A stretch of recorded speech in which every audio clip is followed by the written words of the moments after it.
Dominant Protector. Credit to the author. 381 hanggang 70. Ang mga pangalan po na nandito ay galing sa mga name generator.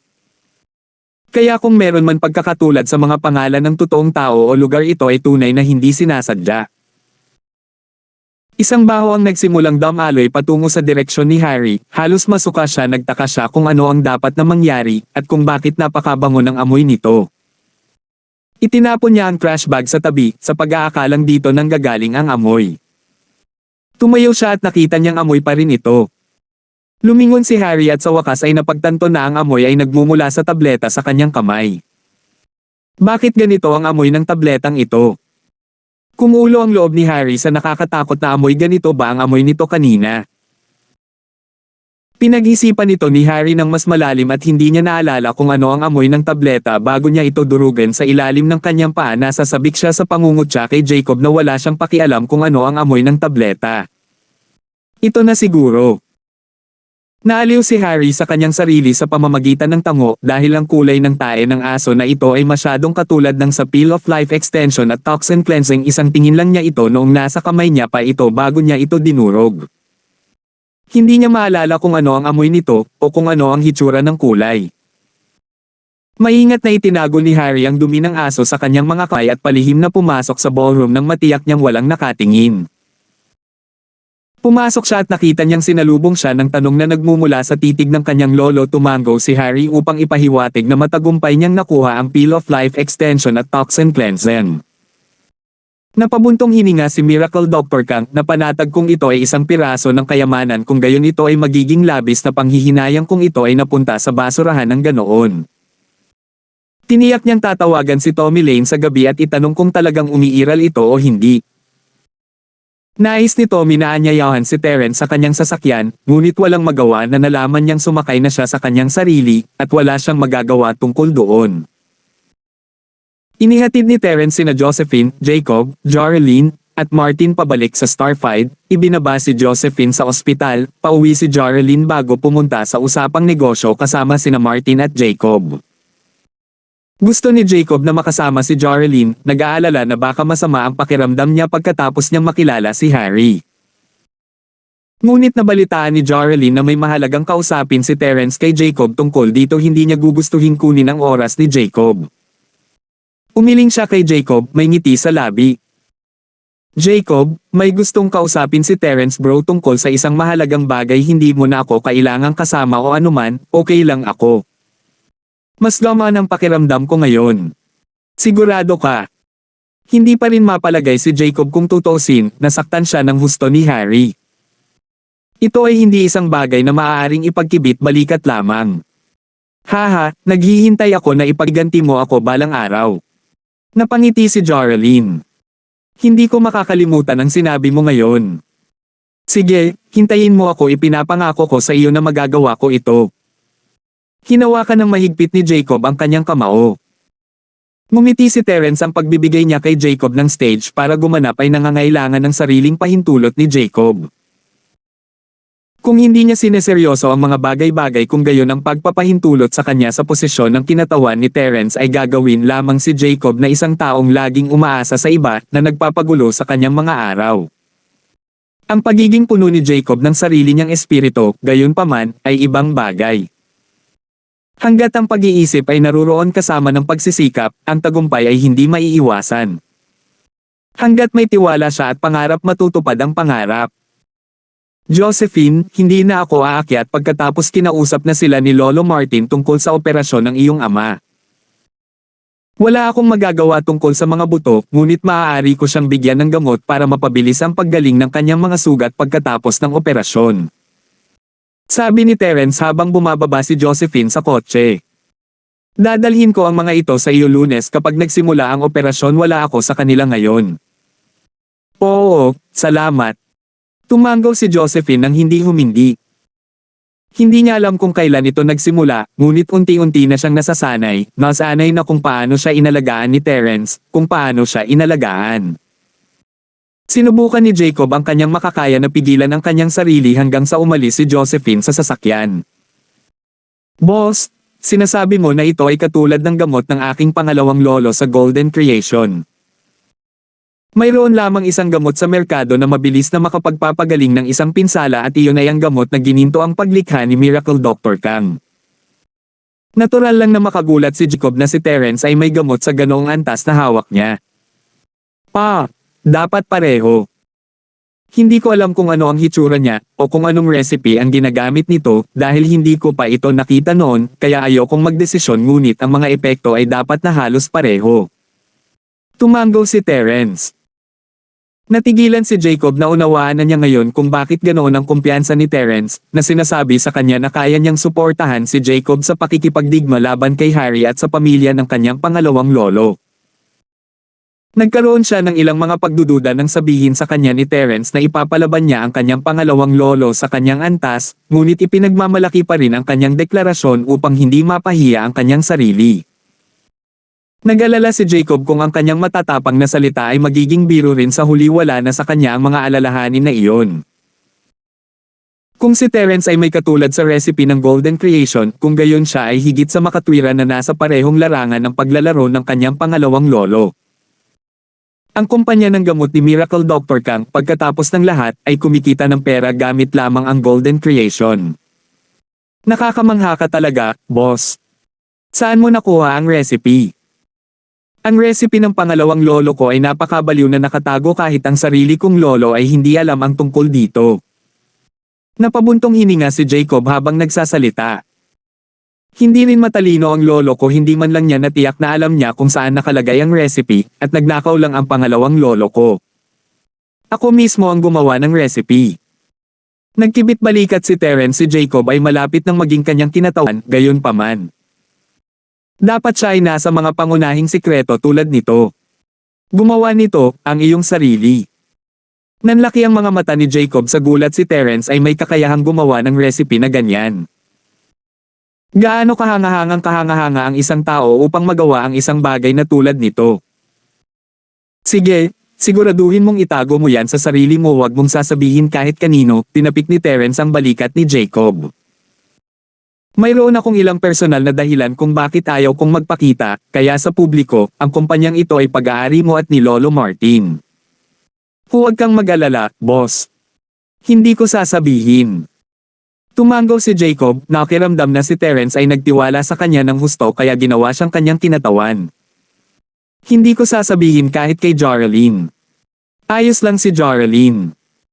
Pinagpawisan si Terence. May kailangan pa akong gawin tungkol sa binti ni Jaralyn maya-maya, kaya okay lang kung sasabihin mo sa kanya. Basta't nakatago ito sa bilog ng sarili nating mga tao, ayos lang.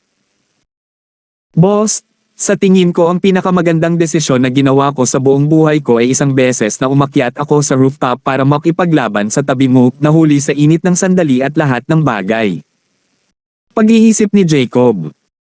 Kung hindi dahil sa kawalang ingat na iyon ay hindi mo ako aalagaan ng ganito. Si Jacob ay hindi isa na hindi nakakaintindi sa kanyang posisyon, alam niyang walang magandang bagay tungkol sa kanya para hindi niya talaga mabigyan ng tulong si Terence. Kung kailangan niyang maglista ng isang bagay na napahanga niya kay Terence, talagang isang beses lang iyon sa rooftop. Ngunit totoo ang sinabi ni Jacob dahil talaga sa init ng ulo noong araw na iyon, ang kawalang ingat na nagbunsod sa kanya para panindigan si Terence. Ito ang nagbunsod kay Terence sa desisyon na magiging magkapatid siya ni Jacob. Sa unang araw ng paaralan ng isang bagong transfer na estudyante, walang gaanong tao na manindigan para sa isang taong ganoon dahil lang sa kaunting karangalan. Ang desisyon ni Jacob ay nagsasangkot ng kawalang ingat at init ng ulo, ngunit pinakilos nito si Terence. 382. Matapos ang pagkaantala ni Jacob at kung ano ang nangyari kay Harry at sa tableta, ang kapistahan ng kaarawan ni Miracle Dr. Kang ay mabilis na natapos pasado 12:00 ng tanghali. Ang kapaligiran ay naging maganda, ngunit isang hindi maipaliwanag na nakapanlulumong pakiramdam ang nanatili sa buong lugar. Ganoon din ang host, at si Miracle Dr. Kang ay hindi kailanman nagbigay ng pahinga sa mga magulang ni Jacob sa buong oras, na, sa kabila ng malaking drama na ginawa ni Jacob, ay hindi siya sinisisi, na walang magawa gaya ng kanilang naramdaman. Binigyan ni Jacob ang kanyang pangalawang lolo ng napakalaking regalo, isang mahalagang gamot mula sa mabuting puso, hindi lamang ganap na binaliwala at dinurog ni Harry ang tableta sa ilalim ng kanyang paa, maging si Miracle Doctor Kang mismo ay hindi kailanman gumawa ng anuman tungkol dito bago o pagkatapos nito. Malinaw na may mali doon. Mula sa kung ano ang kalagayan, ang Miracle Doctor Kang ay nagtrato kay Jacob at sa kanyang direktang apo, si Harry, na ibang-iba. Hindi mahalaga kung gaano kalayo ang ginawa ni Harry basta apo niya, kakayanin ng doktor ang lahat ng ito. Hindi mahalaga kung nagkamali si Jacob o hindi, hanggat may kaunting hinala na sinusubukang atakehin ni Jacob ang kanyang pangalan bilang isang milagrong doktor gamit ang isang pekeng tableta, hahayaan niya si Harry na gumawa ng mga bagay na walang respeto gaya ng ginawa niya sa mga ito. Ang mga huling salita ni Jacob ay medyo labis, ngunit iyon ay naiintindihan siya ay isang batang lalaki. Pagkatapos ng lahat, ito ay imposible para sa kanya na lahat ay binubuo at cool-headed sa lahat ng oras, at ang mga magulang ni Jacob ay kinilala iyon. Ang mas nagpasaya sa kanila ay ang matalik na kaibigan ni Jacob, mukha siyang makapangyarihang lalaki, na nauugnay sa napakaraming big shot at lahat ng bagay. Talagang pala kaibigan din siya kay Jacob. Hindi naman talaga mahihirapan si Jacob kung sinusundan siya nito. Dahil dito, naaliw sila, sa kabila ng lahat ng tingin at panlalamig na ibinabato sa kanila ng pamilya ni Miracle Doctor Kang. Walang palitan ng pagbati pagkatapos ng party, kinailangan ng mga magulang ni Jacob na magpakita ng kanilang mga sarili dahil ang iba pang mga Kang ay hindi nag-abala. Hindi rin nila pinansin ang kanilang mga palm na halatang asar pa rin dahil sa kahihiyan mula kanina. I have to say, what kind of relatives are these? It's fine if they stop come by after their success, it's not like we mind that or what's with you expressing our passionate faces against their cold butts. We were attending their birthday feast, what's with their attitude? Si Mrs. Kang ay hindi isang Kang noong una, at hindi siya nasisiyahan sa mga kaganapan ngayon. Mga kamag-anak na ganito, bakit pa natin sila nakikilala? Kalimutan mo na kung hindi dahil sa tatay ko hindi rin ako sasama. Napangiti ng mapait si Mr. Kang. Ngunit ang iyong anak, talagang pinahiya niya ang aking pangalawang tiyuhin ngayon. Anak ko. Anak mo rin siya, di ba? Hindi napigilan ni Mrs. Kang na maging proud din sa kanyang anak. Yung taong kasama ng anak natin, medyo kaibigan, di ba? Ang dami niyang alam na malalaking karakter. Mas tamang kaibigan siya kaysa sa mga kamag-anak ng mga pinsan mo, katawa-tawa. Tama, ang babaeng kahawak kamay ng anak natin. Parang may kaunting labi siya, di ba? At ang mga sinasabi ni Harry. Nakita ni Mr. Kang na medyo alanganin ang paksa sa kanilang pamilya kung tutusin, ang lalaki pa rin ang kanyang pangalawang tiyuhin na may kaugnayan sa dugo at sa kanyang nakatatanda. Kung may sasabihin man ay dapat ang kanyang ama ang magsasabi nito, hindi siya. Nakita ko rin iyan. Medyo nag-aalala si Mrs. Kang. Ang mga bagay na sinabi ni Jacob, maaaring gusto niya talaga ang babaeng iyon. Mukhang narito siya para ipaglaban siya at lahat. Oo. Dapat ba tayong magkaroon ng maayos na pag-uusap ng ating anak pagka-uwi? Ayokong maging mainit ang ulo, baka niloloko siya ng babae. Lalong nag-alala si Mrs. Duran sa pangalawa. Ano iyon? Walang magawa si Mr. Kang. Anak mo, niloko. Hindi ako masyadong sigurado dyan. Oh, anong ibig mong sabihin? Huminto si Mrs. Kang. Pag-isipan mo ito, si Jacob ay maaaring walang ingat, ngunit sa palagay mo ba ang kanyang kapatid na lalaki? Sa tingin ko ay malamang na pinlano niya ang lahat para sa kapakanan ng paninindigan para sa babaeng Jarlene na iyon. Naunawaan ni Mr. Kang ang sitwasyon. Natatakot ako na ang background ng pamilya ng taong iyon ay nasa ibang antas. Nakita mo kung paano siya nakilala nina Tommy at Martin, tama? At ang boss ng resort. Sa tingin ko ay suportado niya ang relasyon ni Jacob sa babae, ngunit hindi ako sigurado kung bakit hula lang. Ngayong iniisip ko ito, maaaring tama ka. Sabi ni Mrs. Kang, naliwanagan. Well, ano man ang kaso, umuwi tayo at tanungin si Jacob tungkol dito. Sa isang distrito ng villa na may tanawin ng dagat ng Oakwood ay isang marangyang villa na tinitirhan ng mga Kang na kasalukuyang nagtitipon sa sala. Si Miracle Doctor Kang Leikay ay nasa master sofa, isang madilim na ekspresyon sa kanyang mukha habang tinitingnang mabuti ang kanyang mga anak at apo na nakatayo sa kanyang harapan. Harry, nasaan ang Pill of Life Extension at Toxin Cleansing? Tumingin si Miracle Doctor Kang kay Harry. Si Harry hearted toped in gulat habang maingat niyang inilabas ang dumi ng aso, inilagay niya ito sa magkabilang kamay niya habang iniharap niya ito sa doktor. Lolo, ang Pill of Life Extension at Toxin Cleansing.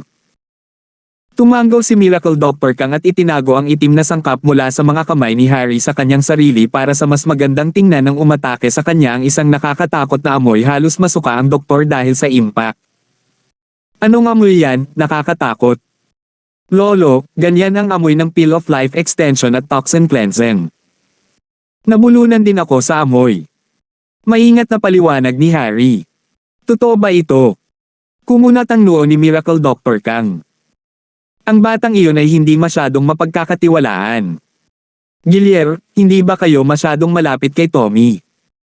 Mukhang malapit talaga siya sa batang iyon. Pumunta kay Tommy at subukang alamin kung ano ang nangyayari. Halatang hindi nasisiyahan ang doktor nang magsalita siya. Kung tutuusin, nandito si Tommy para dumalo sa kanyang kaarawan. Siya ang kanyang panauhin, ngunit umalis sa kalagitnaan. Maaaring si Tommy ay mula sa pamilyang Leo, ngunit ang aksyon ay labis na nagpahiya kay Miracle Doctor Kang ngayon. Si Martin naman ay iba. Si Miracle Doctor Kang ay hindi nang ahas na magsabi ng anuman tungkol doon. Ang lalaki ay nagbabayad ng maraming paggalang sa pamamagitan lamang ng pagdalo sa unang lugar, at naunawaan ng doktor na siya ay hindi isang himala na doktor, siya ay isang scam lamang. Ang totoong doktor ng himala ay si Martin. Sige,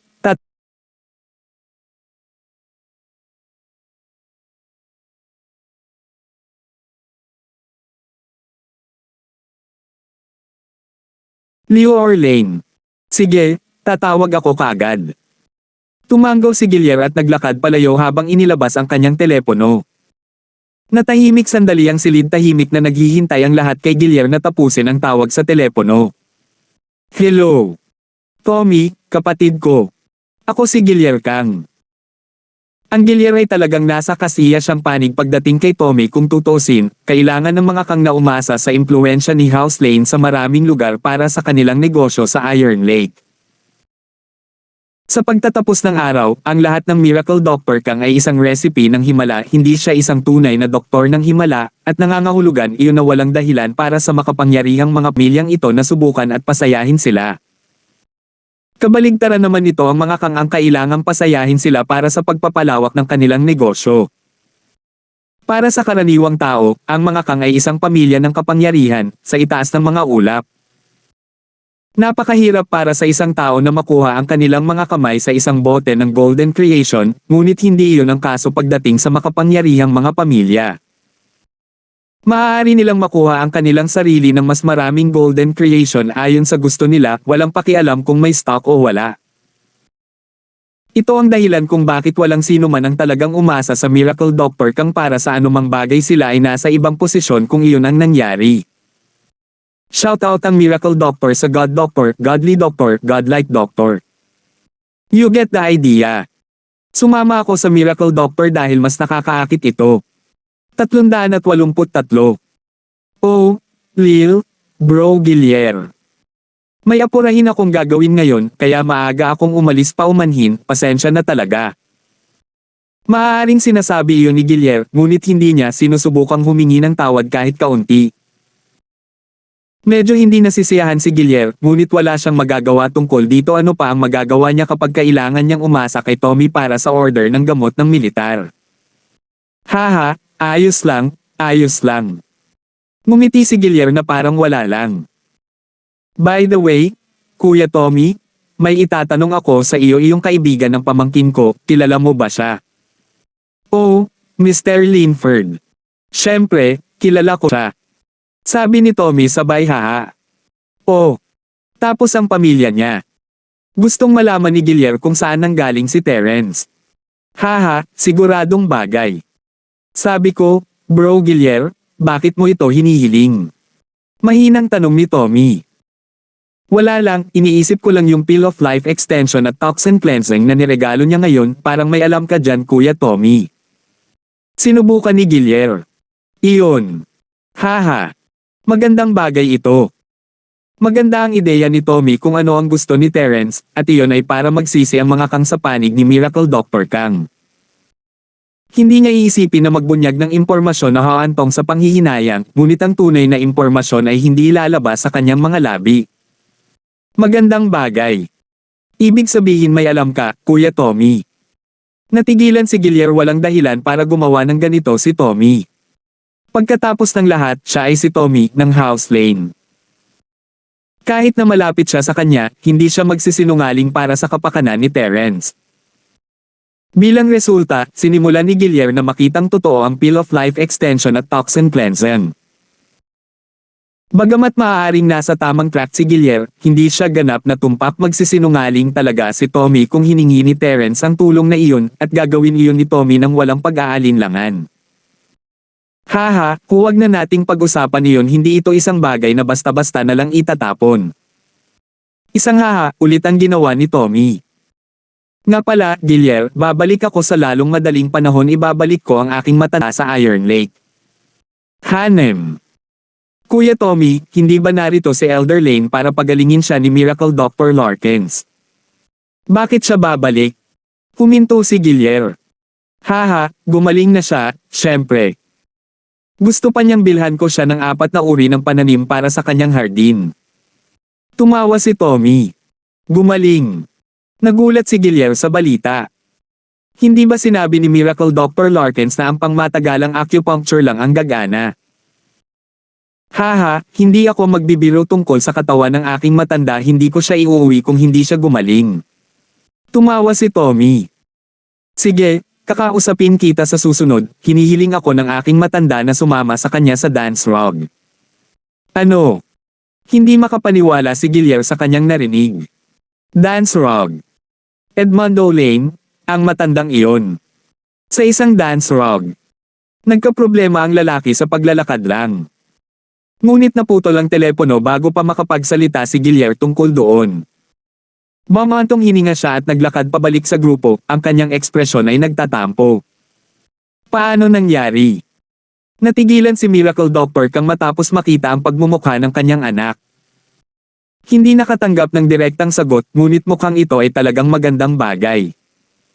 Sabi ni Gilier na may mahinang boses. Ngunit nakatanggap ako ng ilang mahalagang balita. Ang ama ni Tommy, si Elder Lane, siya ay mahimalang gumaling at sumasayaw pa nga sa isang dancing rug. Ano? Bulalas ni Miracle Dr. Kang nang marinig ang nakakabaliw na mga salita. Sinasabi mo sa akin na ang 70 taong gulang na lalaki ay sumasayaw sa isang dance rug. Seryoso. Nakita na ni Miracle Dr. Kang kung ano ang kalagayan ni Edmund noon, kahit na ang paglalakad ay nangangailangan siya ng matinding pagsisikap, kaya paano siya sumasayaw sa isang dance rug. Nagsalubong ang kilay niya, masama ang kutob niya dito. Pwede bang? May kinalaman sa pill na iyon. Iyon din ang iniisip ko. May kinalaman ito dyan, bakit bigla na lang binanggit sa akin ng matandang fox na iyon na si Tommy? Tumango si Gilier. Maaaring tunay talaga ang tabletang iyon, ngunit ang hindi ko maintindihan ay kung saan ito nakuha ng kaibigan ni Jacob. Mukhang galing ang batang iyon sa isang mayamang pamilya, walang kakaiba sa isang young master na nakipagkamay sa isang bagay na pambihira. Ngunit itong Pill of Life Extension at Toxin Cleansing, ito ay totoo. Itinaas muli ni Miracle Dr. Kang ang tae ng aso, hindi pa rin makapaniwala. Paano magiging epektibo ang isang bagay na ganito kasama ang amoy? Lolo, gaya ng kasabihan, ang mapait na gamot ay gumagawa para sa mas mahusay na gamot. Sa tingin ko may katotohanan ang kasabihang iyon. Nagpasya si Harry na oras na para ipakita ang loika na naisip niya kanina, gusto niyang bumawi sa kanyang pagkakamali, kung tutuusin. Ang paggawa ng kanyang sarili na tila mas mahalaga ay magiging kapaki-pakinabang. Hanam. Hindi mali si Harry, ang mapait na gamot ay gumagawa para sa mas mahusay na gamot. Tumango si Miracle Dr. Kang bilang pagsang-ayon. Ngunit, iyon pa rin, ang isang kasabihan, ang maranasan ng isang bagay ay magiging mas totoo kaysa sa marinig lamang ang tungkol dito. Lolo, sinasabi mo ba iyan? Tanong ni Harry. Heto, hatiin ang tabletang ito sa kalahati at ubusin ito, tingnan kung ano ang mga epekto nito.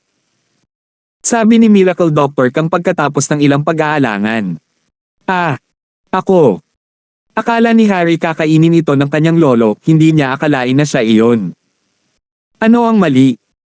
Ayaw mong pahabay ng iyong buhay at linisin ang iyong mga lason. Tanong ni Miracle Doctor Kang na nakatingin kay Harry. Siya mismo ay hindi talaga gustong makipagsapalaran, hindi na siya kasing bata ng dati, at baka hindi na niya ito kayanin. Si Harry, gayunpaman, ay ibang kaso. Hindi. Ako. Parang gusto ni Harry na umatras ang Peel of Life Extension at Toxin Cleansing na ito ay mukhang magandang bagay, ngunit iyon ay haka-haka lamang sa puntong ito. Hindi nila ito makakain ng walang matibay na conclusion. Nag-aalala ka na ito ay lason. Himala Dr. Kang M. Idiot, hindi gaanong tanga si Jacob para magpresente ng may lason na tableta sa harap ng lahat. Iyan ay pagpatay doon, ito ay kulungan habang buhay. Kahit na hindi ito Peel of Life Extension at Toxin Cleansing ay walang anumang negatibong epekto. Dad. Siguro ako ang dapat sumubok nito. Sabi ni Cedric pagkatapos ng ilang pag-aalinlangan. Anak niya si Harry, hindi niya basta-basta hinayaan siyang kumain ng hindi kilalang pinanggalingan. Sa bahay ni Kang, si Elder Kang ang may unang prioridad, at pangalawa ang panganay na anak na si Gilier at ang kanyang anak na si Polong. Ang kanyang anak at si Cedric mismo ay talagang hindi gaanong pinahahalagahan, at ang isang bagay na tulad ng pagsubok sa gamot ay maaari lamang mahulog sa kanya. Ang pangunahing bagay dito ay na ito ay limitado sa core ng pamilya Kang, hindi nila maaaring hayaan ang isang tagalabas na magsagawa ng pagsubok. Paano kung may lumabas na balita na ang Miracle Doctor na si Kang ay nagpunta at hinukay ang natapakan na tableta pabalik sa bahay para ubusin? Tawanan sila ng mga tao. Ito ay hindi isang kahihiyan na maaaring gawin ng pamilya Kang. 384. Sige, hayaan mo akong gawin ito. Naunawaan ni Harry ang loika sa mga salita ng kanyang lolo, masyado siyang naging maingat.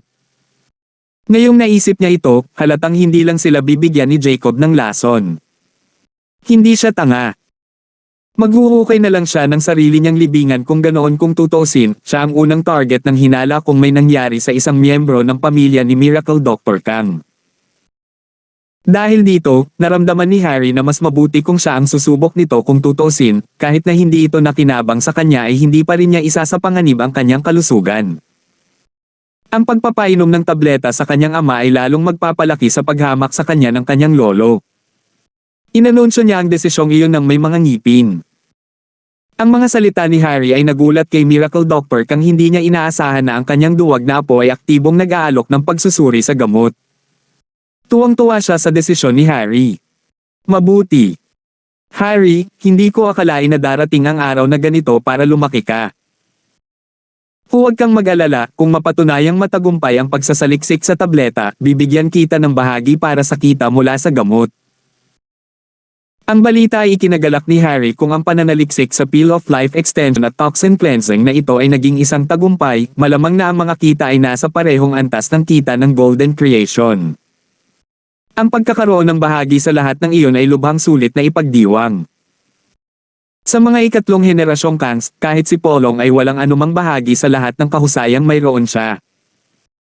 Hindi inaasahan ni Harry na siya ang unang makakatanggap ng bahagi, siya ay napuno ng kagalakan sa puntong iyon. Ang ama ni Harry na si Cedric ay nagulat din sa katapangan at tapang ng kanyang anak. Hindi niya inaasahan ang isang desisyon mula sa kanyang anak na umani ng mga benepisyong ganito kalaki. Kahit si Polong ay tinitigan ng selos ang kanyang nakababatang kapatid. Para sa mga Kang, si Harry ay palaging isang tipikal na young master, isang duwag bilang isang resulta. Sa tuwing siya ay gumawa ng anumang masama ay magkakaroon ng kakulangan ng reaksyon mula sa lahat dahil lahat sila ay nasanay na.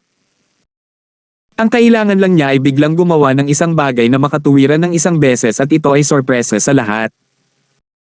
At ang sorpresang iyon ay humantong sa desisyon ni Miracle Doctor Kang na gawin kay Harry ang pangakong iyon. Kinuha ni Harry ang kamukang Peel of Life Extension at Toxin Cleansing mula sa mga kamay ni Miracle Doctor Kang at inilagay ito sa mesa bago ito pinutol gamit ang isang matalim na talam. Sinandok niya ang kalahati nito at inihanda itong ubusin. Pog! Napakabango! Si Harry ay naiinis hanggat maaari habang inilagay niya ito sa gilid ng kanyang bibig. Bakit pareho itong amoy ng tae ng aso? Katulad ng sinabi mo, ang mapait na gamot ay gumagawa para sa mas mahusay na gamot. Hinikayat ni Cedric na sasabik ang kanyang sarili kung ubusin ng kanyang anak ang tableta na ito at malaman na epektibo ito, makukuha nila ang ilang mga bahagi ng kumpanya. Ito ay magpapasaya sa kanya bilang isang ama. Kinagat ni Harry ang kanyang mga ngipin at tumango. Ipinikit niya ang kanyang mga mata, kinurot ang kanyang ilong, at ibinagsak ang piraso ng dumi ng aso sa kanyang bibig bago lumunok ng tubig, halos hindi niya napigilan ang kanyang matinding pagnanasang sa muka. Nagsimula siyang kumalma pagkatapos ng ilang sandali at nagpakawala ng mahabang hininga. Sa wakas nakababa na rin. Sige, Harry, manatili sa bahay ng ilang araw, tingnan kung ano ang mga epekto. Tumango si Miracle Dr. Kang at bumaling kay Gilier. Gilier, tinatakan mo at naglalaman ng kalahati ng Pill of Life Extension at Toxin Cleansing kung ito ay epektibo para kay Harry, ipadala ito sa lab at ipasuri sa kanila ang mga bahagi nito. Naiintindihan. Tumango si Gilier. Nang makalunok ng tae ng aso, naramdaman lamang ni Harry ang paggulong at pagbagsak ng kanyang tiyan. Ito ay lubhang hindi komportable, ngunit pinipigilan niya ang kanyang sarili sa pagsusuka habang siya ay bumalik sa kanyang silid at nahiga ang kanyang sarili sa kama.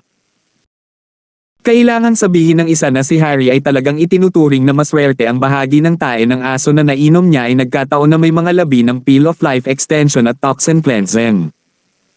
Ito ay hindi purong aso tae. Si Terence, natural, ay walang ideya kung ano ang nangyayari sa bahay ni Kang. Tatawa na lang siya sa sarili niya kung malalaman niya na kinuha ni Harry ang tae ng aso pabalik sa bahay, sa pag-aakalang ito ang tableta at kinakain pa niya ito. Sa bahay ni Martin Larkins, ipinaliwanag ni Terence kay Jacob ang ilang pangkalahatang impormasyon tungkol sa kumpanya ng gamot sa Punanibik at pag-aalala ni Jacob. Kung tutuusin, wala siyang karanasan sa pamamahala. Ayaw niyang pabayaan ang magandang pagkakataon, ngunit hindi tanga si Jacob na iintindihan niya ang mga kahihinatnan ng paggulo ng mga bagay-bagay. Boss, wala akong alam tungkol sa management at business. Hayaan mo muna akong magkaroon ng learning process.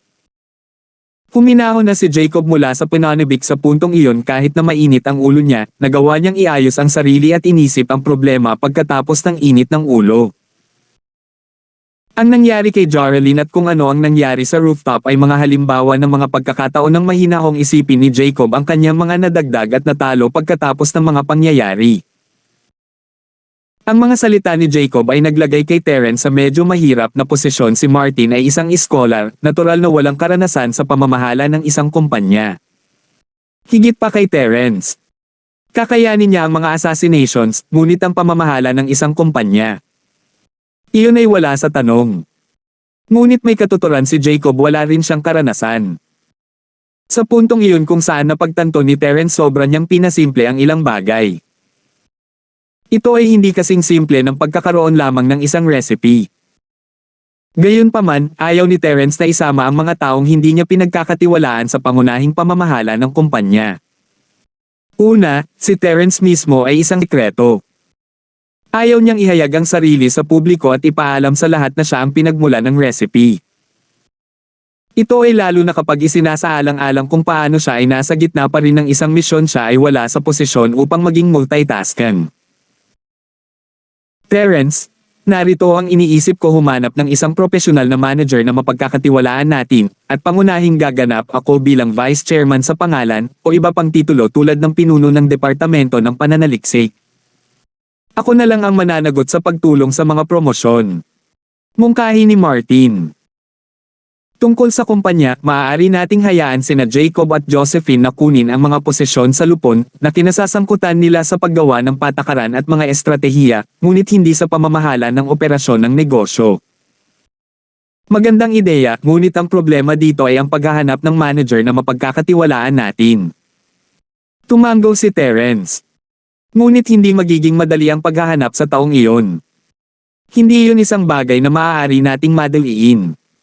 Umiling si Martin. Magtatanong ako. Dahil doon, naayos ang usapin pansamantala, at umalis si Terence sa villa ni Martin kasama si Jacob sa kanyang sasakyan. Gusto niyang ihatid siya ng diretso sa bahay, ngunit gusto ng lalaki na bumili ng ilang libro sa pamamahala ng negosyo sa bookstore. Nadama ito sa huling minuto, ngunit pinahahalagahan ni Terence ang mga pagsisikap ni Jacob. Talagang maaabala siya kung kulang si Jacob sa pagmamaneho at hindi magtrabaho ng husto sa kanyang sariling kagustuhan pagkatapos ng lahat. Hinatid ni Terence si Jacob sa bookstore, ngunit hindi sumama sa kanya, sa halip ay pumunta siya sa villa ni Cheryl. 2 araw na siyang wala. Iniisip ni Terence kung hindi matutuwa si Miss. Sinabi niya sa kanya na dumalo siya sa kaarawan ng pangalawang lolo ni Jacob na kasama niya noon, at habang walang sinasabi si Cheryl tungkol doon, alam niya kung anong uri ng mga bagay ang maaaring sabihin sa kanya ni Yasi. Tumunog ang telepono ni Terence pagdating niya sa bahay, akala niya si Josephine ang tumatawag, ngunit huminto ito nang makita ang numero sa display. Kay Melissa Webb iyon. 385. Huminto si Terence, hindi ba nagpunta si Melissa sa Iron Lake para sa isang libing? Bakit niya siya tinawag, ibig sabihin nakabalik na siya. Pero ilang araw na lang. Wala pang 1 linggo, hindi pwede. Hindi sigurado tungkol sa ibang tao, ngunit ang mga Avalon iyan ay may napakahabang libing na may maraming hakbang. Natagpuan ito ni Terence na kakaiba, ngunit kinuha pa rin ang telepono. Hi, anong meron? Biglang ibinaba ang telepono pagkatapos itong sagutin ni Terence. Ano ang ibig sabihin noon? Maling numero ba ito, o iba pa ba? Nagpasya si Terence na tumawag muli pagkatapos ng pag-iisip tungkol dito. Ito ang unang pagkakataon na tinawag siya ni Melissa, pagkatapos ng lahat, at hindi niya maaaring iwanan ang lahat. Paumanhin, hindi available ang numerong na-dial mo, pakisubukang muli. Tumunog ang boses ng mekaniko, na nagsasabi kay Terence na naka-off ang telepono. Sumimangot si Terence, maaaring namatay ang telepono ni Melissa nang magsimula itong tumawag sa kanya. Umiling siya at itinago ang kanyang telepono, wala siyang magagawa kung hindi makakonekta ang tawag. Medyo nag-aalala siya para sa babaeng ito na nakilala niya sa pamamagitan ng napakalaking kapalaran, ngunit si Melissa ay nasa malayong Iron Lake, ang kanyang tulong ay hindi makakaabot ng ganoon kalayo, at hindi alam ni Terence kung nasaan siya sa unang pagkakataon. Sa isang marangyang bahay sa Iron Lake, inagaw ng isang mabangis na hitsura ang telepono ni Melissa Webb mula sa kanyang kamay. Hinampas niya ito sa lupa at binigyan pa ito ng ilang stomp. Buwisit, may tatawagan ka, di ba? Hindi ako makapaniwala, may tinatago ka pang phone. Buti na lang andito ako para bantayan ka, baka magka-problema ako. Tahimik na tiningnan ni Melissa ang basag na shell ng kanyang telepono bago itinaas ang malamig na mga mata sa lalaki. Ganito ba dapat ang pakikitungo mo sa iyong pinsan? Pinsan.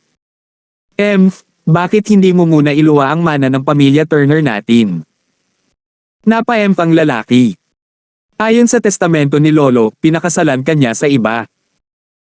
Bago siya dumating na may dalang regalo sa kasal ay hindi mo man lang isipin na umalis sa silid na ito. Dahil doon, malakas na sinara ng lalaki ang pinto, na sinundan ng paglock ng pinto. Napabuntong hininga si Melissa, hindi na sana siya babalik kung nalaman niya ang kakilakilabot na kalagayan ng pamilya Turner. Hindi lang siya na house arrest ng kanyang mga magulang, mayroon pa rin siyang random na lalaki na dapat niyang pakasalan dahil sa kalooban ng kanyang lolo. Ang lolo na ito ay nasa panig ng ina ni Melissa. Hanggang sa bumalik siya sa bahay ni Turner ay napagtanto niya kung gaano ito kaiba kumpara sa hitsura nito. Maaaring ipinaglalaban ng dalawa niyang tiyuhin ang mana, ngunit ang pamilya Turner ay wala ng anumang bagay dito, natuyo na ito. Ang kanyang lolo ay may Alzheimer's, at nalilitong pinirmahan niya ang ilang kontrata sa kanyang mga huling taon. Nagkakahalaga ito ng malaking pera sa kumpanya, at higit pa rito, 1 toneladang utang. Nasa sitwasyon sila kung saan kahit ang pagbebenta ng kumpanya ay halos hindi na mabayaran ang mga utang. Ang dalawang tiyuhin na nag-aaway para sa mana ay mahimalang nakipag-alyansa pagkatapos suriin ang mga numero ng mana. Wala ng anumang mana na dapat pag-aawayan pa. Ang mayroon sila ay isang buttload ng utang. Ang natira na lang ay ilang mga pabahay na binili ng matanda noong nabubuhay pa siya, mga ari-arian na mabibilang sa daliri at hindi pa sapat para pagdedebatehan. Ito ay kasing simple lamang ng halos hatiin ang mga ito sa kalahati. Sa mata ng karaniwang tao, ang mga vilya at bahay na iyon ay nagkakahalaga ng hindi kapani-paniwalang mataas na halaga. Ang pera lamang sa upa ay maaaring magbigay ng isang malusog, masayang buhay na walang mga alalahanin. Ang mga kapatid na ito na namuhay sa high-end na engranding buhay, gayunpaman, ay ibang-iba ang nakita nito, hindi nila nakayanan ang pamumuhay ng ganoon. At kaya, nagpasya silang ituon ng kanilang atensyon sa kanilang kapatid na babae, na umalis sa bahay sa loob ng maraming taon. Ang ina ni Melissa, si Celine. Ang kanilang pangangatwiran ay kasing simple nang ito ay walang kahihiyan, at iyon ang katotohanan na si Elder Turner ay nagpalawig ng $50,000 para kay Celine at ang ama ni Melissa na si Ruben Webb nang umalis ang kanyang anak na babae. At ang 50,000 na iyon ay sasabing naging puhunan para sa mga bahagi sa kumpanyang itinatag ni Ruben. Hiniling na sa kanya na ibalik ito kasama ng interest. Natural, bukod sa testamento ni Elder Turner na hindi nila alam ang pagiging tunay, ang magkapatid na Turner ay mayroon pa ring IOU, na isinulat at pinirmahan mismo ni Celine noong araw na iyon. Tip ni Master, ang IOU ay isang dokumentong kumikilala sa pagkakaroon ng utang. Ang isang IOU ay madalas na tinitingnan bilang isang informal na nakasulat na kasunduan sa halip na isang legal na may bisang pangako. Ang dating noong ika-18 siglo, hindi bababasa, ang mga IOU ay ginagamit pa rin.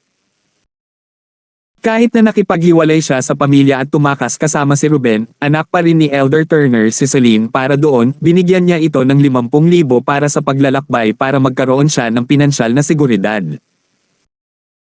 Ngunit sa init ng sandali, ang kawalang ingat ni Celine ay nagtulak sa kanya na manindigan nakipaghiwalay siya sa pamilya Turner, at nangangahulugan iyon na hindi niya kukunin ang pera ng mga Turner nang walang bayad.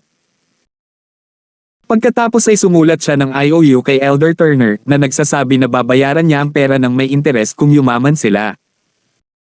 Hindi sinasadya ni Elder Turner na ibalik ito ng kanyang anak na isulat niya ang IOU ng may ngiti at sinabi sa kanyang panganay na anak na si Jimmy Turner na itapon ang note. Ngunit nagpasya si Jimmy na itago ang tala, itinago ito para sa kanyang sariling mga kadahilanan. At ang mismong IOU na iyon ay naging isang piraso ng ebidensya laban kay Celine, isang bagay na dapat gamitin ng magkapatid na Turner pagkatapos ng pagpanaw ni Elder Turner. Sa kalooban ng IOU at Elder Turner, walang gaanong magagawa si Celine tungkol dito, kahit na asar siya, kasalanan niya ang pagsulat ng note na iyon dahil sa frustration. Ngunit ang pinaka-ikinagalit niya ay ang kalooban ni Elder Turner, na nagsasaad na may nahanap na asawa para kay Melissa. Hindi ba masyadong maaga para sa ika-12 baitang na magpakasal? Buong kumpiyansa ang magkapatid na Turner, sinabing magkikita sila sa courtroom kung hindi ibigay ni Celine sa kanila ang 20% ng shares ng kanilang kumpanya, na ipapakita nila sa lahat kung paano walang pakialam ang anak ni Elder Turner kung namatay ang kanyang ama, kung paano niya binalak na nakawin ang mana mula sa kanyang mga kapatid na lalaki. Alam ng Diyos kung sino ang mga tunay na magnanakaw. Si Celine ang biktima dito. Maaaring lumaban si Celine sa kanyang pamilya alang-alang sa pag-ibig, ngunit isa pa rin siyang mabuting anak. Sa pagtatapos ng araw, hindi niya iiwan ang lahat para sa kapakanan ng paghawak sa libing ng kanyang ama kung hindi iyon ang kaso. Natural, walang ideya si Terence kung anong uri ng gulo ang kinaroroonan ng Shouse, at kahit na gawin niya ito, hindi siya sigurado sa diskarte na dapat niyang gawin. Ang mga gawaing pampamilyang ganyan ang pinakamahirap harapin. Bumalik si Terence sa villa upang makita sina Cheryl at Yasi na naghuhukay sa bakuran ng villa. Parehong may maliliit na pala, at tila tuwang-tuwa habang sila ay naghuhukay. Si Yasi ay may dumi sa buong mukha, habang si Cheryl ay medyo bumuti, na may ilan lang sa kanyang damit at mas mababa sa kanyang mukha. Ipinarada ni Terence ang sasakyan sa bakuran at lumabas, ang kanyang mga mata ay nakatingin kay Yasi at Cheryl. Cheryl, Yasi, anong ginagawa niyo? Oh, Shell bro, bumalik ka na. Naghuhukay kami ng kayamanan, bilis. Halika, tulungan mo kami. Pagod na kami. Masayang kumaway si Yasi kay Terence matapos itong makitang bumalik. Bakit mo siya pinatawag, Yasi? Tinitigan ni Cheryl si Yasi, pinipigilan ang kanyang boses. Paano kung makita niya, hindi mo ba naisip na nakakahiya? Pero Cheryl, nasa atin ang susi. Kahit hukayin niya ito, may lock pa rin sa dibdib. Pinaikot-ikot ni Yasi ang susi sa kanyang kamay habang nagsasalita. 386. Oo. Hindi napigilan ni Cheryl ang kanyang sarili na isipin ang parehong bagay, ngayong nabanggit ito ni Yasi totoo, si Yasi ang may susi. Kahit na mahanap ni Terence ang dibdib ay hindi niya ito mabubuksan. Then we'll rest for a bit and let him try. I'm kinda tired, what about you? Medyo pagod din ako. Hahayaan nating subukan ni Shield bro. Hindi magiging ganoon kasaya si Yasi na tumawag kay Terence para humingi ng tulong kung hindi siya pagod. Oo, tawagan mo siya. Tumanggo si Cheryl. Sino ang nakakaalam kung gaano katagal kung maghuhukay tayo ng ganito? Iyan na nga ang sinasabi ko. Hindi nga natin alam kung saan ito nakaburol ang mapang iginuhit natin noong mga bata pa tayo ay hindi rin nakakatulong. Pinunasan ni Yasi ang pawis sa kanyang noo gamit ang kanyang kamay, pinahiran ng ilang linya ng itim na dumi sa kanyang mukha. Kasalanan mo iyan. Tingnan mo itong kakilakilabot na mapa na iginuhit mo, magugulat ako kung talagang nakita natin ito. Ikinawin ni Cheryl ang mapa sa harap ni Yasi. Patuloy kang nagsasalita tungkol sa kung paano magiging maayos ang lahat na mahahanap natin ito. Well, hindi natin ito nahahanap ngayon. Halika, Cheryl, pagbigyan mo na ako, *****, taong gulang pa lang ako, maganda ang mapa kung iisipin mo ang edad ko. Nahihiya, kinuha ni Yasi ang mapa mula sa kamay ni Cheryl bago hinaila ang braso ni Cheryl. Tumigil ka, paghila, Napagtanto ni Cheryl na sinampal ni Yasi ang ilang mga marka ng dumi sa kanyang braso. May kailangan ka ba sa akin? Lumakad si Terence pagkatapos ay lock ang pinto ng kotse, nakita ko lang sina Cheryl at Yasi na nagbubulungan na alam ng Diyos ang isa't isa. Terence, halika tulungan mo kaming maghukay ng kayamanan. Inabot ni Cheryl kay Terence ang kanyang loyang shovel. Ang loyang shovel ay isang espesyal na Chinese archaeology shovel. Kayamanan. Dilat na dilat ang mga mata ni Terence, kinapa niya ang kanyang mga tenga at inisip kung may mali ba dito. Maghukay ng kayamanan saan?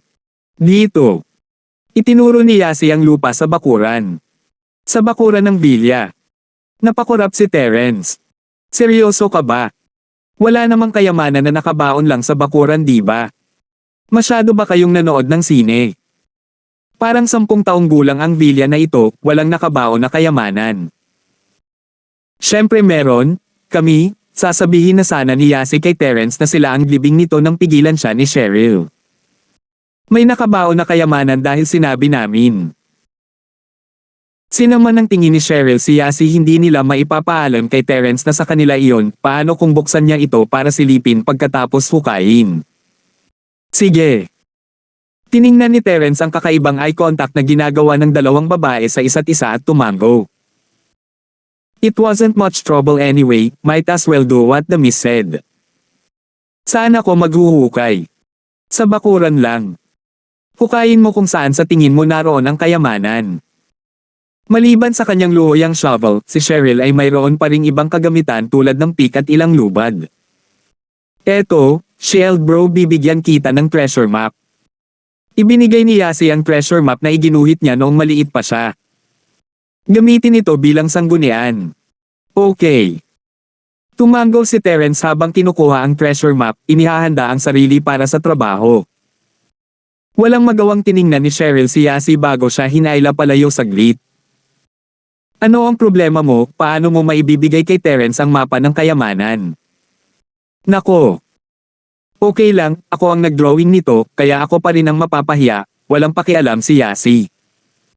Akala ko mas madali para sa kanya kung may mapa siya. Kung hindi, hindi niya alam kung saan magsisimula. Naiintindihan ko na ikaw ang mapapahiya, ngunit ang pagbibigay kay Terence ng mapa ng kayamanan ay sinabi sa kanya na kami ang nagbaon ng kayamanan. Medyo walang magawa si Cheryl. Paano kung makita niya ang nasa loob? Sa tingin mo kakayanin mo ang kahihiyan na iyon? Kaya ko, hindi ba? Tumanggaw si Yasi. Inis na gusto ni Cheryl na patayin ang babaeng ito. Maaaring kakayanin mo ito, ngunit hindi ko. Hehe, ayos lang. Huwag kalimutan, Cheryl, nasa amin ang susi. Pinaikot-ikot ni Yasi ang susi sa kanyang kamay. Fine. Walang gaanong magagawa si Cheryl sa puntong ito, hindi siya maaaring pumunta at kunin ang mapa ng kayamanan. Huwag mo na itong isipin, Cheryl. Si Shieldbro ay hindi isang taong titingin sa pribadong bagay ng ibang tao. Hindi niya ito bubuksan kung nakita niya ang lock nito. Naaliw si Yasi.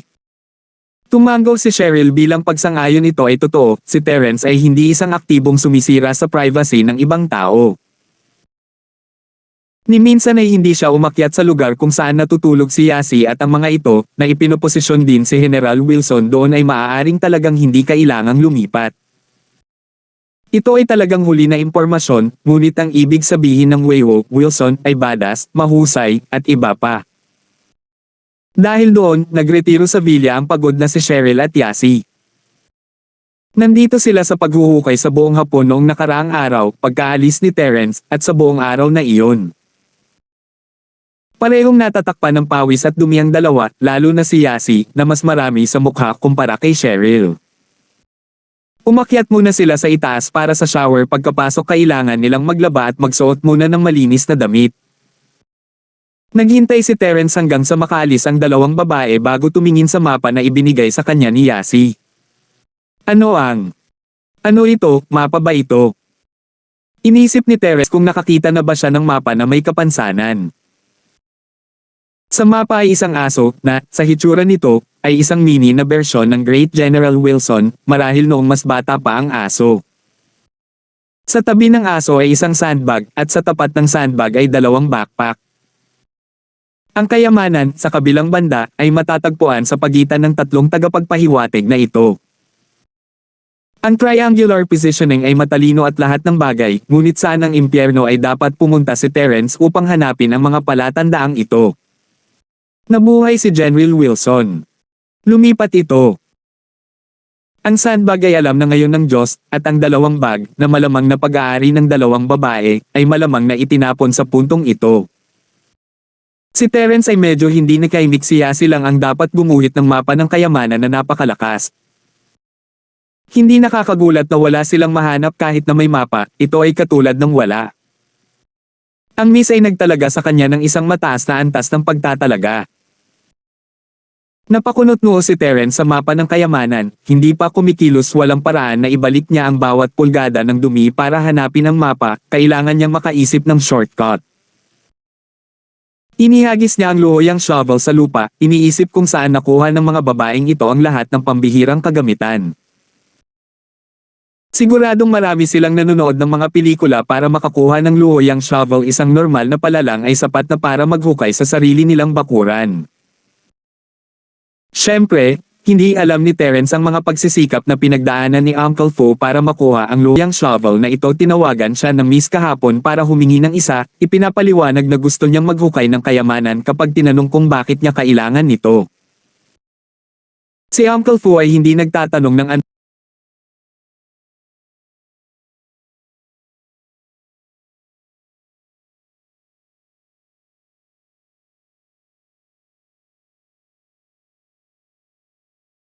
Si Uncle Fu Fredo ay hindi nagtatanong ng anumang mga katanungan lampas doon paano kung ito ay may kinalaman sa isang uri ng lihim. Bilang resulta, ginamit niya ang kanyang mga koneksyon at sa wakas ay nakakuha siya ng luhoyang shovel.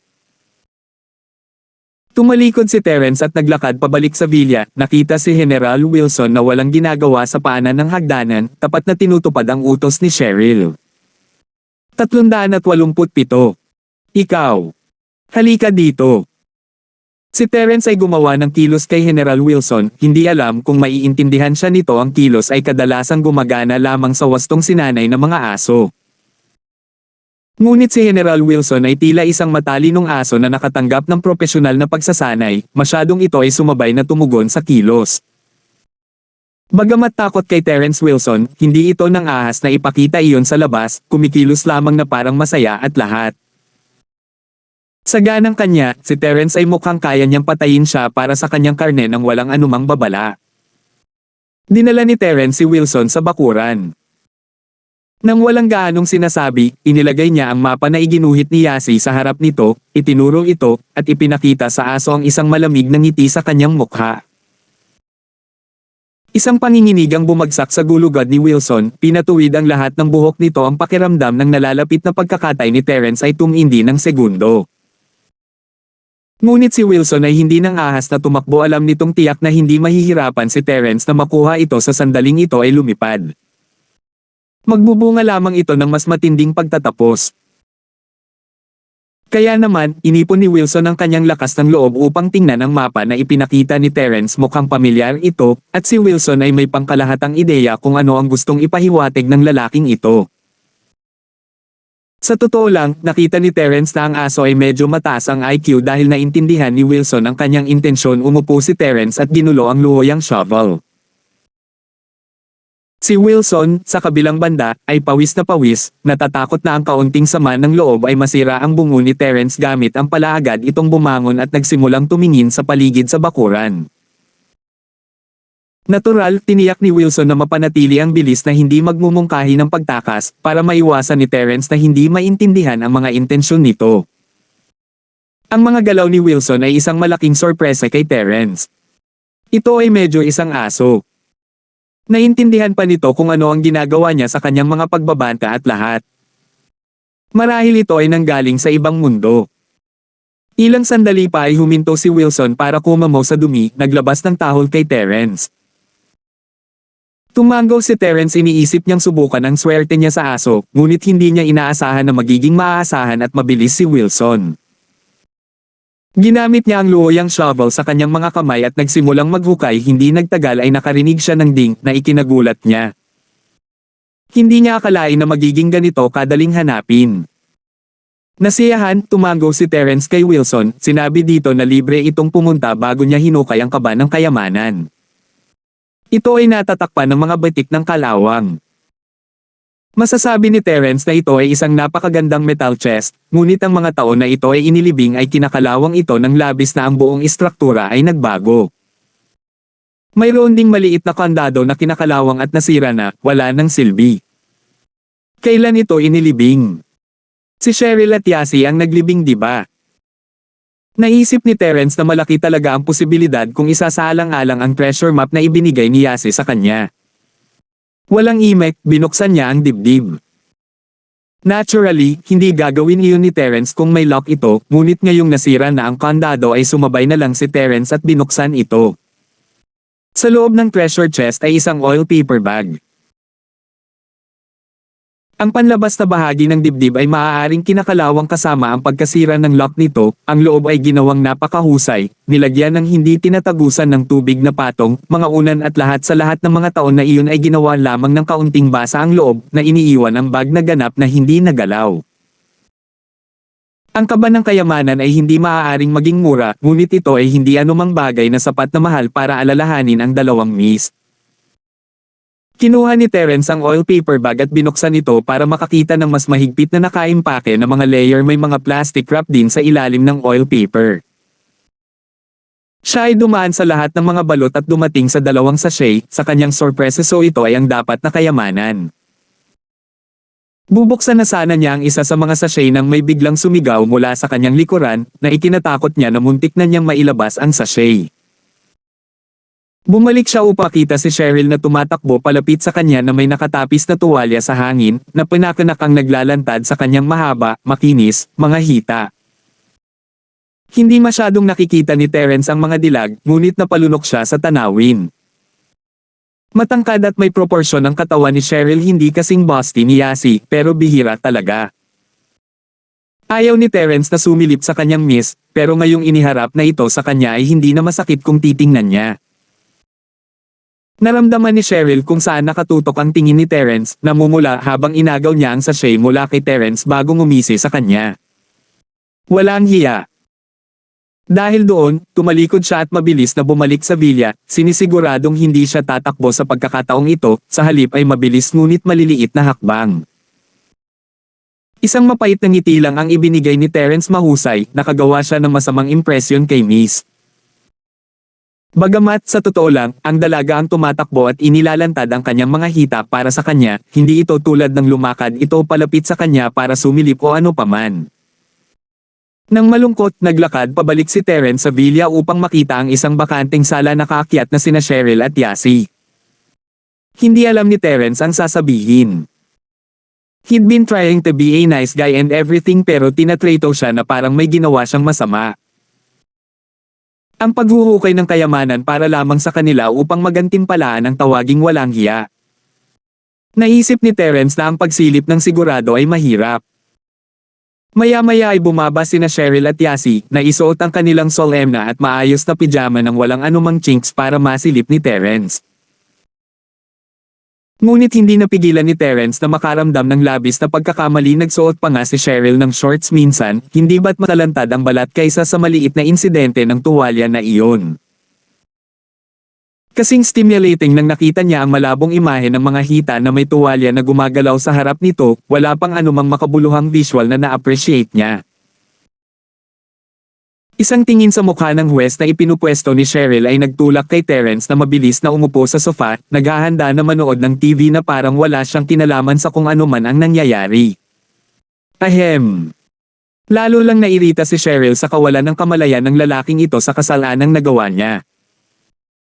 Nilinis niya ang kanyang lalamunan at nanatili ang nanlilisik niyang mga mata kay Terence. Si Miss. Anong meron? Kumilos si Terence na parang ngayon lang niya napansin na naglalakad si Cheryl pababa ng hagdan, nakataas ang ulo habang maingat na lumingon kay Cheryl. It was his own fault for seeing her more reserved body parts, kaya hindi napigilan. Mag-ingat, child bro, papagalitin ka ni Cheryl.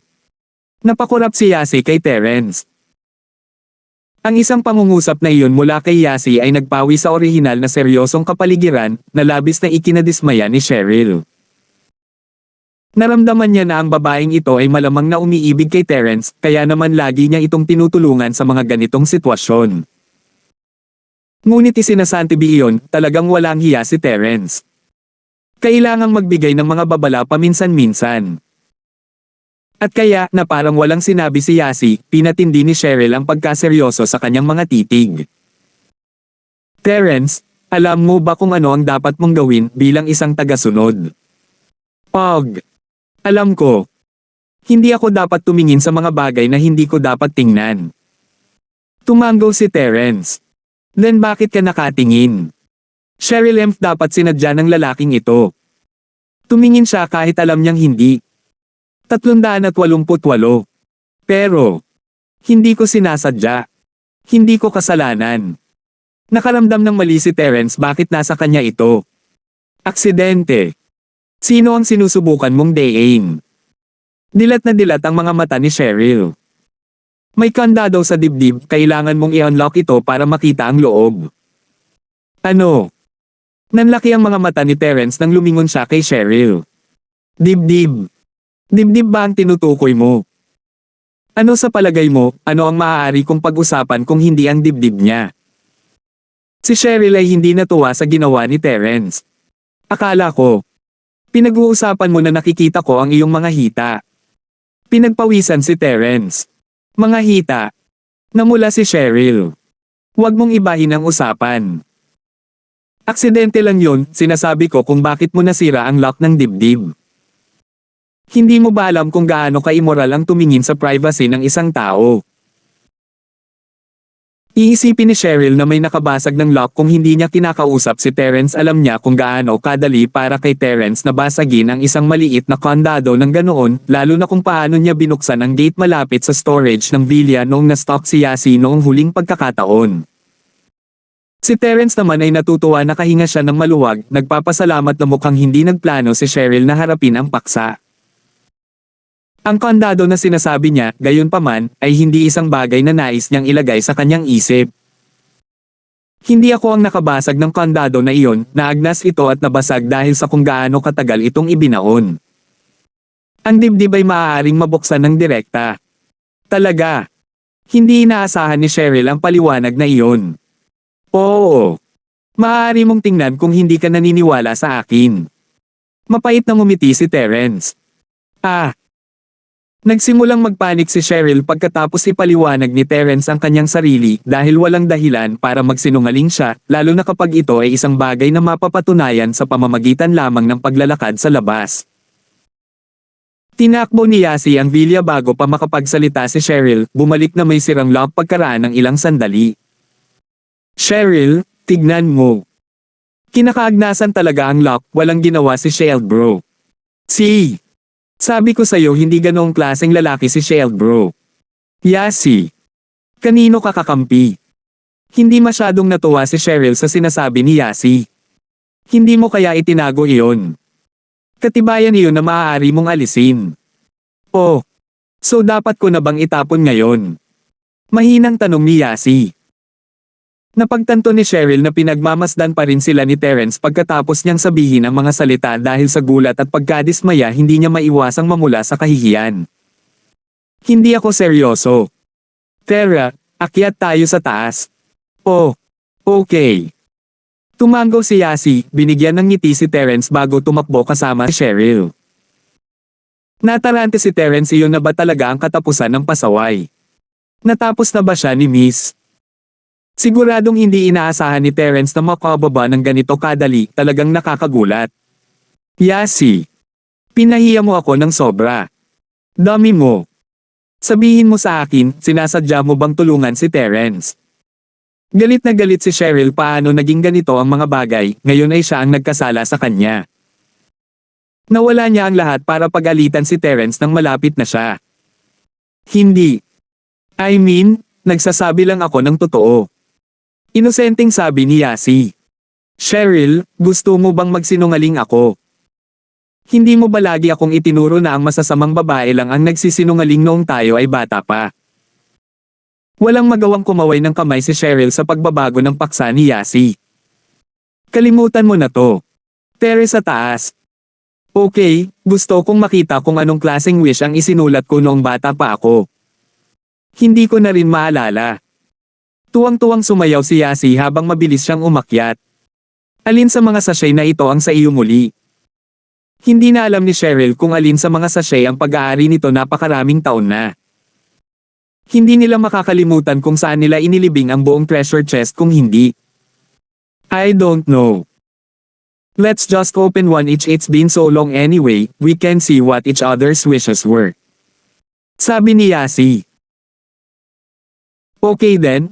Tumango si Cheryl pagkatapos ng ilang pag-aalinlangan, kahit na hindi niya gustong malaman ni Yasi ang tungkol sa sekreto niyang ito hindi talaga siya mapagkakatiwalaan.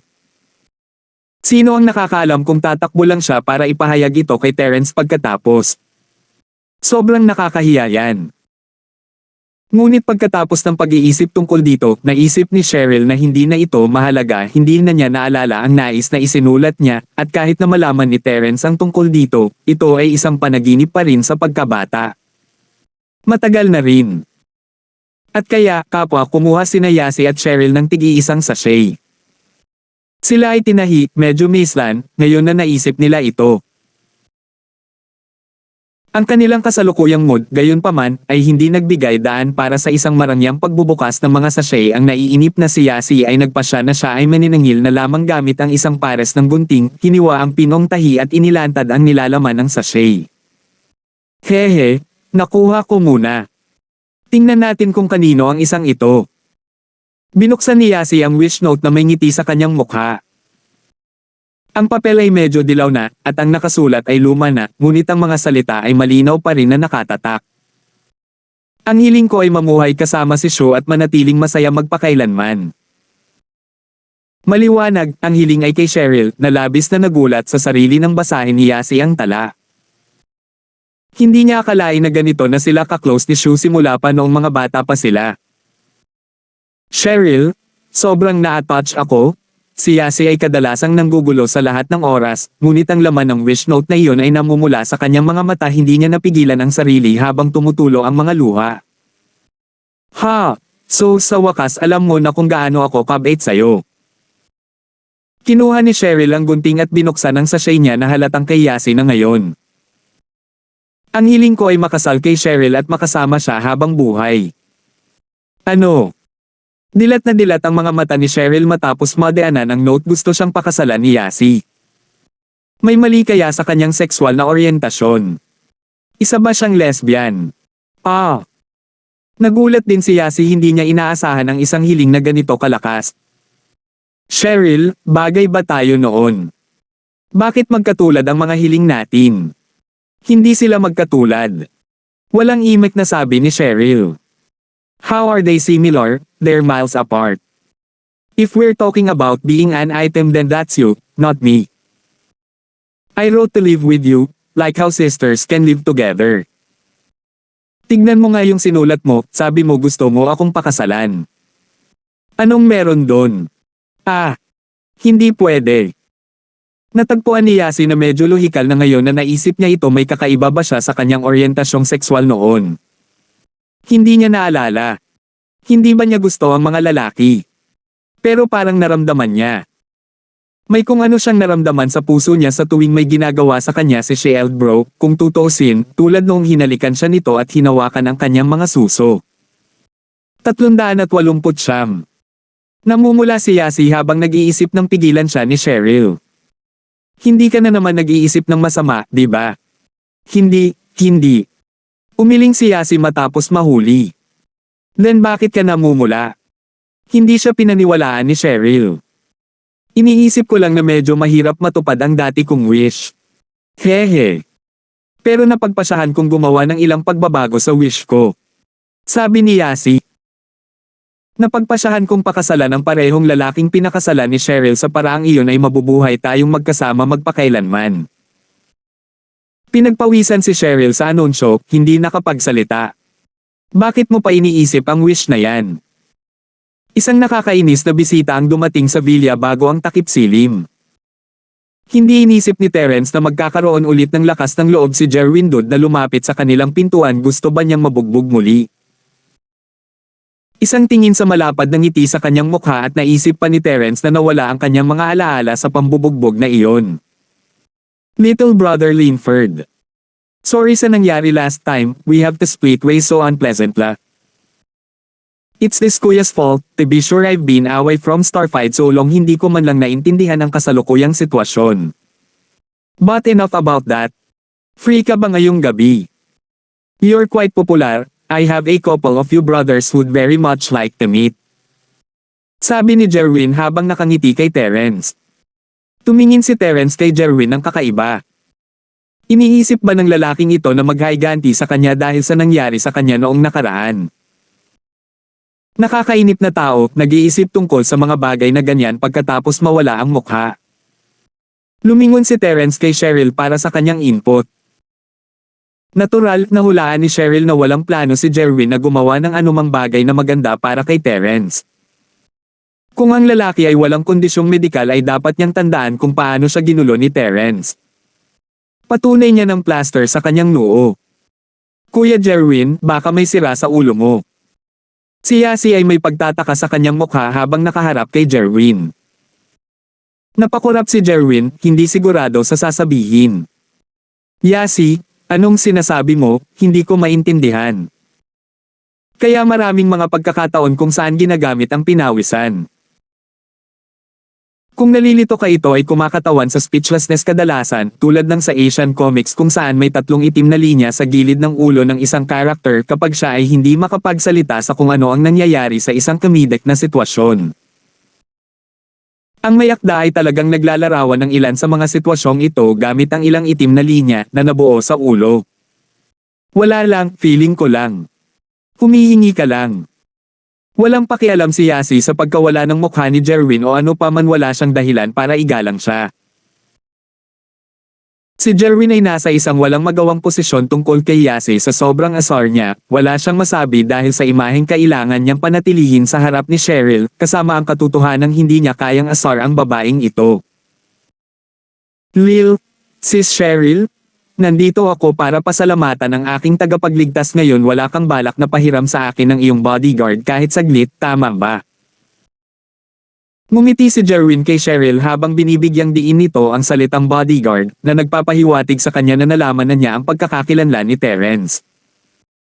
Kumunat ang noo ni Cheryl, hindi naman lihim noong una si Terence na kinukuha ng kanyang ama, alam ito ng maraming tao sa kumpanya. Hindi niya ito may tatago sa kanya kahit na gusto niya at napakadali para kay Jerwin na malaman kung sinubukan ba talaga niyang magtanong. Wala siyang sinasabi tungkol kay Terence ngayong binubunot ni Jerwin ang sikretong iyon. Gabi na wala sa ilalim ng kontrol ko ang ginagawa niya. Sa totoo lang medyo frustrated si Cheryl dahil sa nangyari kaninang hapon. It's a frustration she cannot relieve herself of. Ngayong narito na si Jerwin para manggulo kay Terence, natural na malugod itong tatanggapin ni Cheryl.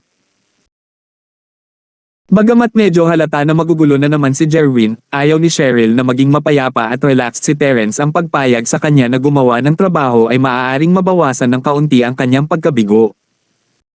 Haha, lil bro Terence. Ngayong nagbibigay na ang boss mo ng green light, paano na? For my sake. Nagsimulang ngumiti muli si Jerwin kay Terence. Sige, alis na tayo. Tumanggaw si Terence ngayong nagsalita na si Cheryl ay maaari na lang niyang tapusin ito at turuan ang batang ito ng isa pang leksyon. Ang mga kalasag ay dapat magkaroon ng kamalayan sa sarili ng isang kalasag, pagkatapos ng lahat hindi niya maaaring kunin ang sweldo ng walang bayad. Kung gayon ay umalis na tayo. Sumunod ka sa akin, Mr. Linford. Tuwang-tuwa si Jerwin sa oo ni Terence. Tama ang hula ni Cheryl at Terence, narito nga siya ngayon para sa paghihiganti. Ang munting panlilin lang ni Terence sa kanya noong nakaraan ay nagpagalit sa kanya. Ito ay isang pagkabigo na hindi niya mailabas, lalo na kapag ang Coldy na bumugbog sa kanya ay isang kasosyo sa negosyo.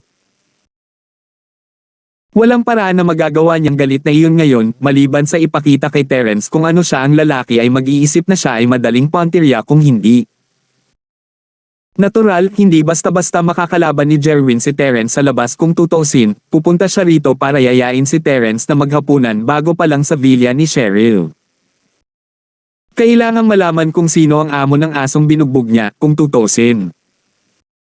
Ang paggawa nito ng masyadong halata ay magpapaisip kay Cheryl na siya ay maliit din. Ang pangunahing ideya ni Jerwin ngayon ay ibalik si Terence sa parehong paraan, at iyon ay ang guluhin siya sa paraang hindi magawa o masabi ni Terence. Tumayo si Terence at lumabas ng villa kasama si Jerwin nang biglang tumawag si Yasi sa likod niya. Shield bro, I record ito. Huwag kalimutang I record ito. Tumanggaw si Terence, may mapait na ngiti sa kanyang mukha habang ang Jerwin sa harapan ay halos madapaso ni record pa ni Terence ang nangyari noong nakaraan. Ibig sabihin nakita rin ni Cheryl, di ba? F***. Ito ay isang kahihiyan kung iyon ang kaso. Kaya pala namula ang mga mata ni Cheryl habang nakatingin sa plaster sa ulo nito dahil alam na niya ang nangyari. Ang bastos na si Terence na iyon ay kailangang bayaran. Sa pagkakataong ito, ang mapahiya ay si Terence. Gayunpaman dahil gustong-gusto ni Yasi ang isang recording, maaari rin niyang tuparin ang hiling na iyon at makuha sa kanya ang footage na iyon. Medyo na-relax ang puso ni Jerwin sa isiping iyon, at may nabuong ngiti sa kanyang mukha na para bang hindi niya naiintindihan ang sinasabi ni Yasi. Huwag kang mag-alala, Lil sis Yasi. Kukuha ako ng profesional na photographer para i-record ang laban natin sa beer. Hindi sumagot si Yasi, sa halip ay sumimangot, naghihintay hanggang sa mawala sina Terence at Jerwin bago bumaling kay Cheryl. Cheryl, hindi ba mukhang napaka-confident ni Jerwin sa pagkakataong ito? Who knows? Mukha siyang confident last time. Kinulat ni Cheryl ang kanyang mga labi kumpara kay Terence, nakita niya si Jerwin na higit na nakakairita at nakasusuklam. Tama ka.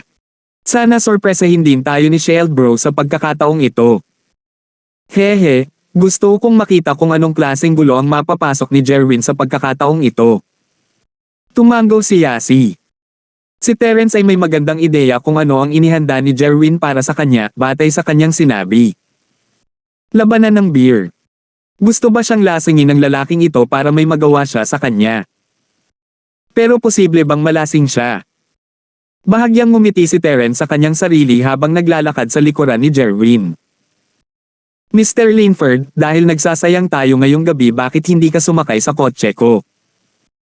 Hindi ka naman makakapag-drive pagkatapos uminom, di ba? Nag-aalala si Jerwin na baka pigilin ni Terence ang pag-inom ng labis kung kailangan niyang magmaneho pa uwi, masisira nito ang kanyang mga plano. Sige, maupo ako sa kotse mo. Walang pakialam si Terence, makakasakay siya palagi ng taxi kung wala ang sasakyan niya. Sige, binigyan kita ng driver. Wala ka man lang sariling sports car ngayon. Si Jerwin ay lubos na natuwa nang marinig si Terence na sumang-ayon. 300 na po. Hindi tayo nakapagsaya noong nakaraang pagkakataon, nagkaroon ng kaunting pagkagambala, ngunit iba ang pagkakataong ito. Sa pagkakataong ito, lasing tayo ngayong gabi. Sabi ni Jerwin sabay turo sa isang itim na Rolls Royce. Pakiusap, pumasok ka. Tumanggaw si Terence at umupo sa kotse at hinintay ng driver na makapasok si Jerwin bago ito pinaandar. Tila nakapagpasya na si Jerwin at nagbook na ng lugar, si Terence lang ang naiwan na oo. Ang destinasyon sa pagkakataong ito ay ang Starlight Hotel, din tila gustong bumangon ni Jerwin kung saan siya natamba. Ito ay ang parehong pribadong silid tulad ng nakaraang oras, lamang ang tirahan ng mas maraming tao ngayon. Maliban doon ay si Tyson ang babaeng lalaki, kasama ang isang mukhang matriya na mataba sa tabi niya. Tumayo silang tatlo sa pasukan ni Jerwin, halatang nakatingin sa kanya bilang leader figure sa kanilang grupo. Mr. Linford, nandito ka na. Lumapit si Tyson at marubdob na kinamayan si Terence, ngunit isang mabilis na pagkislap ng nakakalaso na galit ang makikita sa kanyang mga mata. Siguradong nahihirapan siyang lunukin ng galit dahil sa pambubugbog kay Jerwin noon. Haha, anong problema sa noo mo, Sable bro? Hanem. May nakita akong plaster sa noo ni Ann bro kanina. Hindi naman kayo naglalaro ng headbutting, di ba?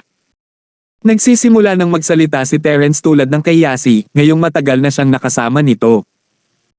Kahit na siya mismo ay pinagpawisan sa kanyang pagkamalikhain. Nai-imagine niya ang dalawa na umaarangkada habang nakayuko ang kanilang mga likod at magkadikit ang kanilang mga ulo. Pinagpawisan na rin si Tyson, ngunit mas naasar kaysa hindi makapagsalita anong uri ng tanga ang iuuntog ang ulo niya sa isa pang ulo para masaya. Malinaw na alam ng lalaki kung ano ang sanhi ng mga plaster. Ngunit inimbitahan nila si Terence dito ngayon para uminom, hindi ito ang oras para makipaghiwalay sa kanya, at ngiti lang ang naipipigil ni Tyson. Sa hindi sinasadyang tamaan ito sa isang pinto, haha. Huwag na nating pag-usapan iyan, halika, Mr. Linford, maupo ka. Ipapakilala kita sa dalawang kapatid na ito. Tumanggaw si Terence at umupo nang ipakilala ni Tyson ang matabang matriya at ang babaeng lalaki. Ang babaeng lalaki ay tinawag na Glenn, at ang matabang matriya ay si Tommaso Sable. Ang pamilya ni Glenn ay gumawa ng dayuhang kalakalan, habang si Tommaso ay nakababatang pinsan ni Tyson. Talagang masaya akong nakilala kita ngayon, Mr. Linford. Sabi ni Tommaso. Balita ko, ikaw din ang tagapagligtas ni Jerwin bro, medyo mas matanda ako sa iyo kaya sana huwag kang mag-isip kung tawagin kitang Lil Bro Linford. Kaya, Lil Bro Linford, paano kung maglalasing sa atin ngayong gabi? Oo naman. Tumanggaw si Terence. Napakurap si Tommaso. Ayon sa pagpaplano ni na Jerwin at Tyson, sa kasamaang palad, kailangan ng kaunting pagsisikap para lokohin si Terence, dahil magkaaway na sila, hindi siya basta-basta maglalasing kasama ang kanyang mga kaaway. Kaya't naghanda si Tommaso ng 1 toneladang panghihikayat na salita para kay Terence habang tumulong sina Jerwin at Glenn. Si Glenn Yang ay ang military advisor para sa nakababatang Sable generation, pagkatapos ng lahat, at medyo matalino. Ang pagsakit ng tiyan ni Terence ngayon ang ideya niya. Nagpa siya ang grupo na gamitin ang pag-inom bilang gateway para ma-ospital si Terence. Kung hindi ito seryoso para dalhin siya sa ospital, nagpa siya silang magkaroon ng ilang kapana-panabik na mga kaganapan na binalak para sa kanya. Ngunit lahat ng iyon ay mga pukana na nakatago sa mga anino, sa madaling salita, hindi ito opisyal na paghihiganti. Dahil dito, kahit na malaman ito ng panig ni Cheryl, wala talagang sasabihin. Medyo confident si Jerwin sa plot niya ngayon. Ngunit nagulat ang lahat sa reaksyon ni Terence, isang salita lang ang kinuha ni Tyson at agad na sumang-ayon si Terence. Walang nag-e-expect ng ganyan. Pakiramdam ni Tommaso ay nagkaroon siya ng buto ng isda sa kanyang lalamunan, lahat ng kanyang paghahanda ay nasayang, ito ay isang malaking awa. Binalak niyang ihagis kay Terence ang mga bundok ng retorika pagkatapos ng kanyang pagtanggi, ngunit wala na sa mga iyon ang nagamit pa. Napangiti lang si Terence sa natigil ang ekspresyon ng lahat. Haha, as you all know, I'm the Miss Follower. I don't get to drink in the house most of the time, kaya medyo nangangati ako dito. Ang mga salita ni Terence ay nagpapaliwanag sa grupo kaya't kung ano iyon. Totoo na ngayon na naisip nila ito. Si Terence ay kinuha bilang tagasunod ni Cheryl at binigyan ng sweldo ni Pablo Charlton. Hindi siya pwedeng uminom lang buong araw, katawa-tawa. Natural lang noon na kunin ni Terence ang pambihirang pagkakataong ito. Sa paliwanag na iyon, ang grupo ay nag-relax, sa pag-aakalang si Terence ay talagang nagplano sa pag-inom ng kanyang sarili ng lasing ngayong gabi, at nawala siyang pinaplano. Glenn, kumuha ka ng mga kahon ng beer para mapawi natin ang ating uhaw, dalhin mo agad ang vodka pagkatapos nito. Utos ni Jerwin kay Glenn. Ang pag-inom ng serbesa at vodka ng magkasama ay madaling nalasing, ang isa ito ay talagang nakakasira din sa tiyan, hanggang sa punto kung saan maaari itong maging sanhi ng panloob na pagdurugo at pagdurugo. Kailangang aminin ng isa na si Jerwin ay medyo itim ang puso na umorder ng ilang kahon ng serbesa para pawiin ang aming uhaw. Ngunit ang layunin ni Jerwin dito ay painumin si Terence hanggang mamatay. Kung hindi kamatayan, kung gayon kailangan niyang lasingin man lang siya para sa ibang mga plano. Si Terence ay mukhang mahilig uminom, ngunit hindi iyon ikinabahala ni Jerwin kahit kaunti. Pagkatapos ng lahat, sina Tyson, Glenn, at Jerwin ay pawang mga pamatay na umiinom ng alak. Ito ay simpleng kaso para sa Starfied Young Masters. Lahat sila ay may nakamamanghang tolerances. Ang tagapayo ng militar na si Glenn, pati na rin walang kailangang sabihin sa kanya na uminom. Gagawin niya ito sa lahat ng oras kapag nasa bahay siya ng mag-isa. Palagi siyang umiinom ng isang matangkad na bote ng mataas na puro vodka bago mag-isip ng mga pukana at mga pukana laban sa ibang tao, masyadong abnormal lang ang isang lasing na ganyan. Siyempre, kung mabaygo man silang tatlo na madaig si Terence, naroon pa rin ang huling linya ng depensa, isang tunay na mamamatay si Tommaso. Siya ay isang abnormalidad ng mga sable, isang ganap na tangke ng alak.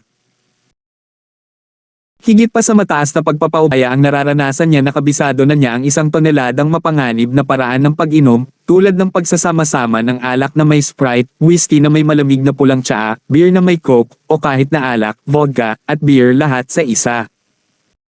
Ang listahan ay nagpatuloy upang patunayan na ang mga nakamamatay na combo na ito ay walang epekto sa halimaw. Maaaring matapos ang ibang tao pagkatapos subukan ng mga combo, ngunit hindi si Tommaso. Ang lalaki ay halos pinalaki sa isang tangke ng alak. Ang kanyang sariling ama ang namamahala sa negosyo ng alak ng Sable, kaya natural lang na masanay si Tommaso dito. Ano ang kinailangan ni Jerwin na ikatakot sa isang trump card na tulad ni Tommaso sa kanyang panig?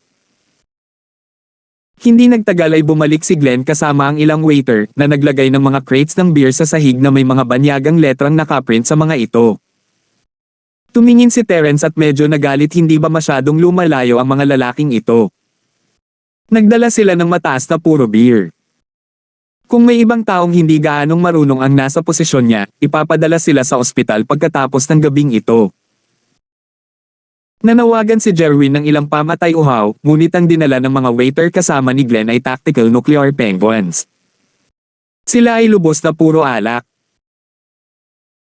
Ang tactical nuclear penguins ay may 6 na beses na konsentrasyon ng average na beer, at kahit na hindi ito gaanong para kay Terence, ito ay higit sa sapat upang makakuha ng isang regular na tao na nasayang.